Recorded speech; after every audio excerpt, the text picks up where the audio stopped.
Hi there!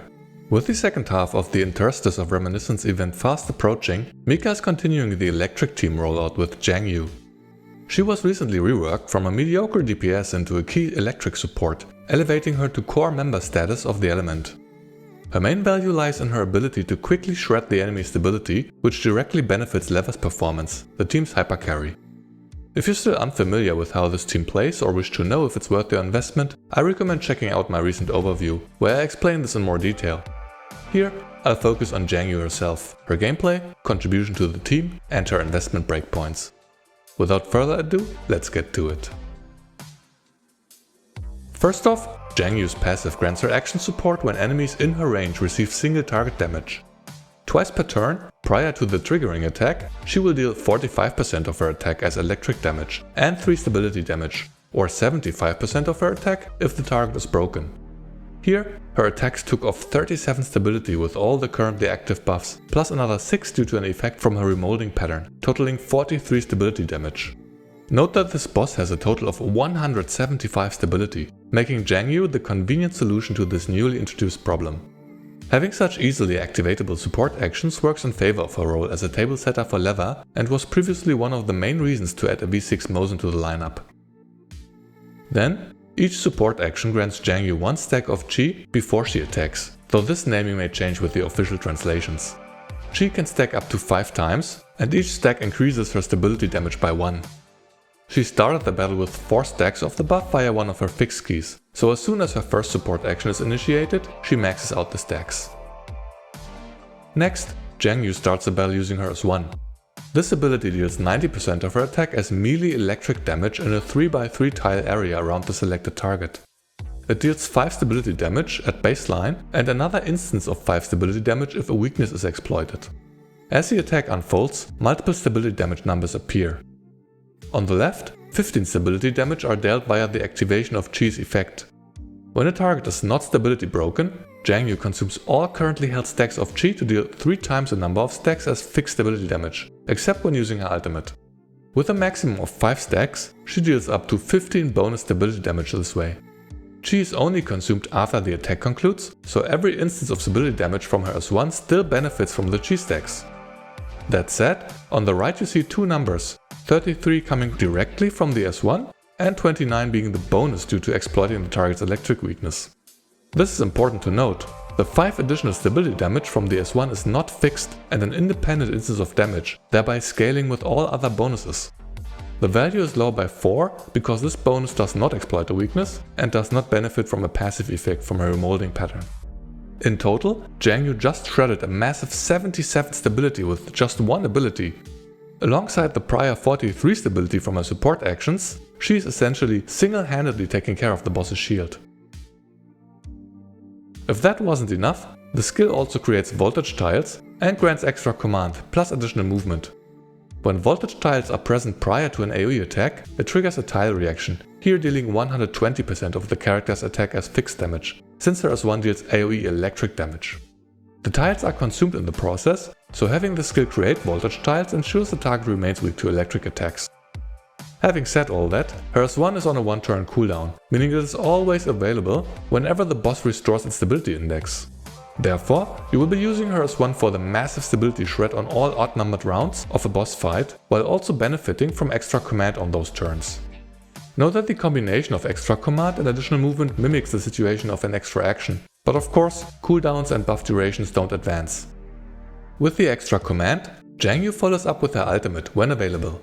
This deals single target electric damage for 130% of her attack. Before the damage unfolds, she regains 2 stacks of Chi, here translated as momentum. This starts the process of rebuilding the stacks for the next time she needs to break stability. Then, 1 confectance point is restored and everyone on the team gains overcharge. This is due to her passive, which makes it so that when allies receive positive charge while having the buff active, they gain 1 stack of this new buff. Overcharge can stack up to 3 times and lasts for 3 turns, granting 5% defense ignore for electric damage dealing attacks per stack, up to 15% additional defense penetration. At V0, Jiangyu's ultimate has 3 turns cooldown, so she won't be able to stack overcharge for the whole team without Andres' help. That said, without Andres, Jiangyu can passively apply positive charge at the start of the turn to the character with the highest attack via one of her fixed keys, ensuring that at least leather gets the buff stacked up, albeit slowly. Similarly to Overcharge, which stacks when positive charge is applied to allies, Jiangyu has another passive effect, which applies a stacking debuff Static Weakness to enemies who repeatedly receive negative charge. This debuff increases the target's electric damage taken by 6% per stack, stacking up to 3 times and lasting for 2 turns. Again, Andrus helps to quickly ramp up the effect, since her turrets apply negative charge 4 times. Before moving on, it is also worth mentioning that Jiangyu's expansion key provides an additional bonus for allies with 3 stacks of overcharge. When attacking, they gain 2% crit rate and 3% crit damage per stack of static weakness on the target. Since Jiangyu had her expansion key before her rework, it is now essentially integrated into her new base kit.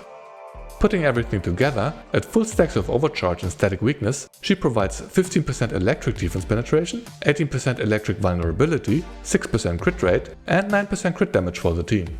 In case her stability shred was not convincing enough to put her on the lineup, the developers went the extra mile. Just keep in mind that Andrus is required to stack these effects to the limit on the first turn. Next, on the enemy's turn, Jiangyu intercepts 2 attacks, dealing 60% of her attack as electric damage. She needs to equip her second fixed key for this effect to occur. With this, she has both support actions and interceptions in her kit, because why not? Since these are single target attacks, they also trigger the additional fixed damage from negative charge, yielding a decent amount of extra damage. Of course, these also deal stability damage, so when new enemies appear, Jiangyu can preemptively break them before leather so much as looks in their direction. On the second round, Jiangyu simply obliges her cooldowns. Her S1 is available again next round for the massive stability shred, while her ultimate has a lengthier downtime. Then, Jiangyu is back at 4 stacks of G. 2 came from her ultimate on the previous round, and another 2 were restored by her support actions on this round. Since the boss is currently in stability break, she will not consume the stacks with the upcoming attack. Note that her Confectance index is fully restored. None of Jiangyu's skills consume points. Instead, her passive consumes her index after her actions to lower her ultimate cooldown by 1. Now she uses her S2, another single target ability dealing 110% of her attack as electric damage. The skill recharges 2 Confectance points and, if the target's stability is at 0, restores 1 stack of Chi. Her S2 is generally used during the enemy's break window, so it perfectly complements the turns in which she goes all out breaking a target, thereby consuming her Chi stacks. Then, as her turn ends, her Confectance index is emptied to lower her ultimate cooldown. It was at 3 turns before this action and is now down to 1 turn. Since her Confectance gain is relatively slow, this effect occurs only once per skill cycle. On turn 3, the boss has restored its stability, with 73 remaining before Jiangyu makes her move. Of course, with her S1, she laughs at its feeble shield and immediately breaks the boss. Before her V2 upgrade, which lowers her ultimate's cooldown, her rotation is a bit awkward at this point. Since none of her abilities are available, she will have to quote-unquote waste her extra command with a basic attack. On turn 4, both her S2 and ultimate are available. The ultimate has priority due to its many effects, and by using it now, it will be available once more on turn 7. One detail I hadn't mentioned before is that the ultimate additionally cleanses 1 debuff from all allies. I don't really see why she needs to have this in her kit, but again, the answer may be why not. Regardless, this is a coveted effect for Gunsmoke, where debuff cleansing is often necessary to benefit from stage mechanics. With that, you should have a good understanding of Jiangyu's gameplay. Before her V2, her rotation is a bit confusing to look at, but it comes down to this. Her S1 is always used when she needs to shred stability, which is on odd-numbered rounds for boss battles like Gunsmoke. Then, her ultimate has priority before other options. She gets to use it every 3 rounds, so in a 7-turn fight, she uses it on turn 1, 4 and 7. In phases of stability break, you're going with what is available in the order of priority from ultimate to S2 to a basic attack. The latter never feels good in a character's gameplay and is simply here to bait you into pulling for her V2. Don't fall for their tricks. Speaking of, once she's at least V2, her rotation is extremely simplified. Her ultimate's cooldown is lowered by a turn and provides an additional Confectance point, making it available every other round. That way, you can simply alternate the S1 plus ultimate combo with her S2, streamlining the process and eliminating basic attacks from her rotation altogether. I guess you can call that the VIP experience. Since we're already talking about her upgrades, here's her personal damage output chart, broken down for her investment levels. Jiangyu is a modern support character who contributes decent damage at baseline and progressively more so at higher investment. As is so often the case, her V6 provides the biggest power spike. The good news is that most of her upgrades change little about her support or break capability, with only her aforementioned second upgrade being a noticeable breakpoint due to her improved rotation. Here you can see the damage overview of the just shown gameplay footage against the new Gunsmoke boss. On the left, Jiangyu is V0 using a max Golden Melody, on the right she is V6 with her max signature weapon. While her damage may be higher at V6, it doesn't change the fact that Lever is doing the heavy lifting in terms of raw damage output. In contrast, Jiangyu deals the majority of the team's stability damage, irrespective of her upgrade level. Ignore Lever's value, which is artificially inflated due to her overstep mechanic. In reality, she is always hitting the boss during its stability break. To conclude, here are Jiangyu's upgrades that affect her supporting capability in a relevant way.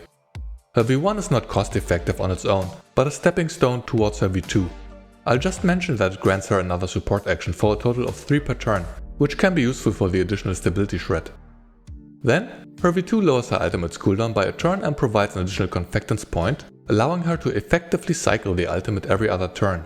This means more positive charge, thereby more stacks of overcharge, and more debuff cleansing. Finally, her V6 doubles the stack limit of the debuff static weakness, increasing the electric vulnerability from 18% to 36% at max stacks. Likewise, the defense penetration bonus from overcharge is doubled from 5% to 10%, allowing electric damage dealers to ignore up to 30% of the enemy's defense. Her other upgrades provide bonuses to her own damage or minor improvements to her stability break. Nothing worth highlighting though. On that note, the same can be said for Jiangyu's signature weapon. It has a complicated effect that basically just amounts to a personal elemental damage bonus. Since she's an assault rifle user, there are competitive free-to-play alternatives. Jiangyu can make use of both Golden Melody and Planeta, and the difference between the two is likely minor. Golden Melody grants a generic damage bonus and an additional boost for her support actions. Planeta on the other hand only boosts the damage of her active attacks, but of course packaged with a 25% crit damage substat. Since Jiangyu is at best a sub-DPS, there's not too much to be gained from overthinking this.